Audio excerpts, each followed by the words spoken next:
Family, this is SP News Nuggets. Today is September the 3rd, 2020. You guys, we're going to talk about the Maliyah Bass case. The father, the real father, the biological father has spoken up, and he is taking his daughter back to Dallas to have the funeral. They're going to have the funeral on Friday. You guys, I'm going to share that clip with you, and then we're going to talk about it. Stepfather had to say something, and also Tim from EquiSearch had something to say.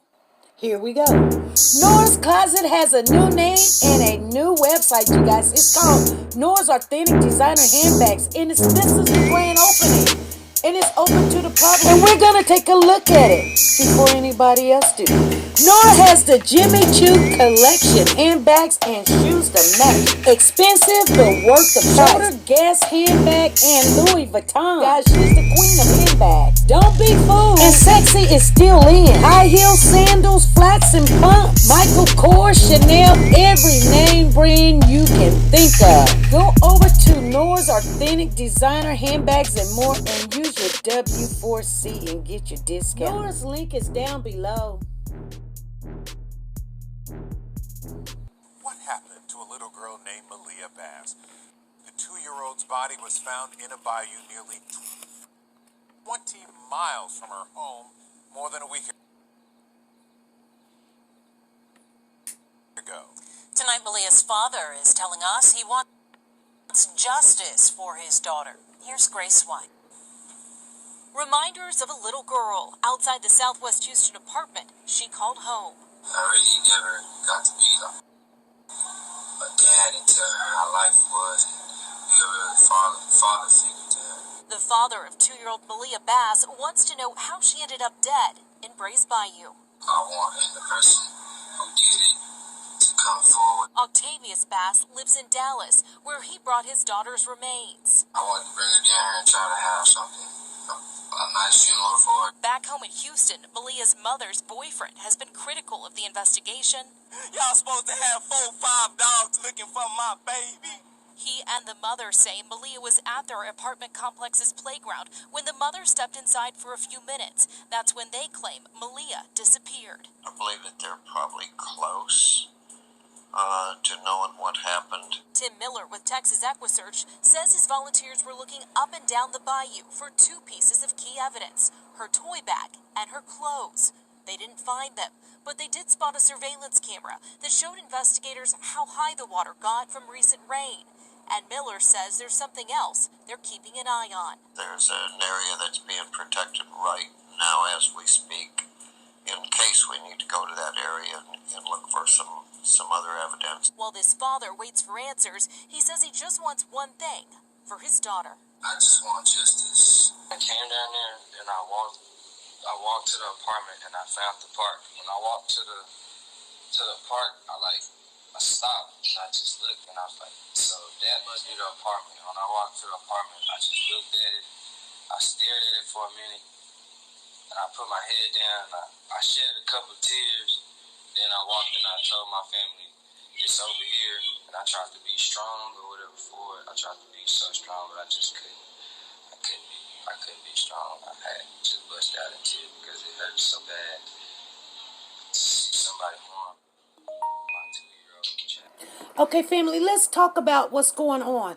This is Octavius. This is Maliyah Bass' biological father. And he lives in Dallas, as you guys heard. And he came down to Houston. And I guess he is kind of just overwhelmed with the news. And I hear that he took her body back to Dallas so that they can have the funeral in Dallas. He wants to give his baby girl a very nice burial service. They're going to hold the service on Friday. I don't know exactly what time. We're going to try to get that time for you guys. If anybody want to show up and show your respects or have any condolences for the family or send some flowers or whatever, I'm going to try to get that information for you guys.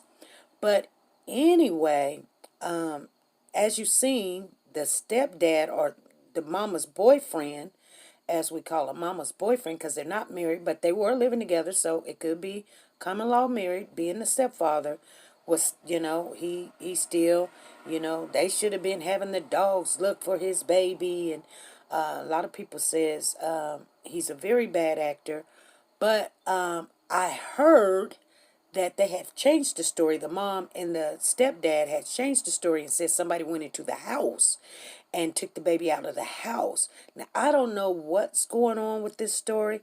Even someone came and said that I know that we seen that they had the shoes in the drawer, but they had came out and said they bought her 2 pair of the same kind of shoes, so they had another pair. And I don't know if that's true. There's a whole bunch of allegations going on out there. We're going to try to find out if the story has changed, if they had 2 pair of shoes for the little girl. And not only that, I remember hearing John is the founder of Houston's Unsolved Homicides. When John was down there helping with the family cope and understand what was going on, he did a speech, and he did say in the speech that he wanted justice for whoever went into that house. That's what John said. Whoever went in that house and got that baby, he wanted justice. So I am in kind of believing that there is a second story out there, that she was not left at the park. She was in the house, and that's the story that they're going with.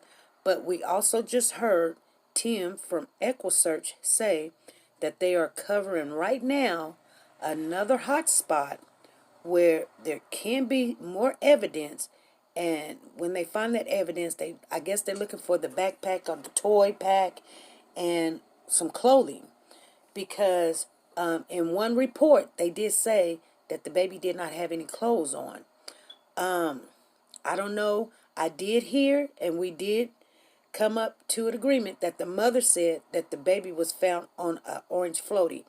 Now, even though that she said the baby was, they found her baby floating on an orange floaty, I'm assuming they had the baby on the orange floaty, and so she just spoke a little bit quicker than the news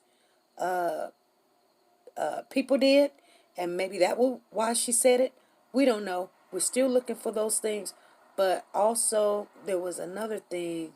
What was it? Octavius have set up a GoFundMe, you guys. Yes, he has set up a GoFundMe, and I visited about 2 days ago. I'm gonna put it up, so if you guys want to go and donate so that he can help his daughter have a nice burial. He seems like he's the only one out of this whole situation that's even acting like he's got some sense. So I did visit over there. It was only about $40 in the account. I guess they're trying to ask for up to $5,000. You know that the people that prepares the GoFundMe accounts apps, so people can even ask for money, they get a certain percent. I think it's like 10%. So if he ended up getting $50, he just have to give $5 to them. If he gets $500, then he have to give them $50. But I guess he's needing some help trying to bury his daughter in a nice way. So if you guys want to do that, then that's fine too. But we're going to talk about this case Friday evening, live at 5, unless something else comes up, you guys. I'm out of here for this evening. You guys enjoy yourself. If we have any more information, we're going to share it with you guys. We're going to share it. But it's coming out just very small. The family, and I'm not talking about Octavius. I'm talking about the mother and the mother boyfriend. They have basically shut down. So that's what we're seeing. And so that's what it is right now.